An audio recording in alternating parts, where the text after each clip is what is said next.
መከባበር፣ መነጋገር፣ አብሮ መብላት፣ አብሮ መጠጣት፣ እንደ በፊቱ አብሮ መቀመጥና እንደ በፊቱ የልብ ወግን ማውራት፣ እንደ በፊቱ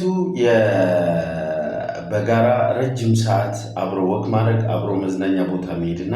እንደ በፊቱ የልብ ሚስጥርን በጋራ መወያየት እነዚህ አይነት ነገሮች እና ከዛም አልፎ ደግሞ አብሮ መብላትና አብሮ መጠጣት ከዚህም አልፎ ደግሞ መኝታ እስከ መለየትና በየቀኑ ጥሩ ያልሆኑ ስሜቶችን እስከ ማስተናገድ በዚህ ስሜት ውስጥ የምታሳልፉ አንድ ቤት እየኖራችሁ ግን የተለያየ አይነት ስሜት የምታሳልፉ ባለትዳሮች ውጫዊ ምክንያት ይሆናል፣ ውስጣዊ ምክንያት ይሆናል። ምናልባት በስልክ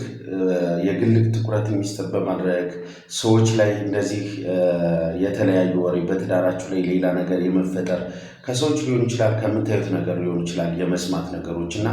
በእነዚህ ምክንያቶች ግን አንድ ላይ እየኖራችሁ አንድ ቤት እየኖራችሁ ግን የተፋታችሁ ያክል ስሜት የምታሳልፉ ባለትዳሮች እንግዲህ እነዚህ ነገሮች ሲኖሩ ስትረስና ዲፐርሽን በየቀኑ ማስተናገድ ይኖራል። እንቅልፍ ማጣቱ፣ ባለን ነገር ደስተኛ ያለመሆን፣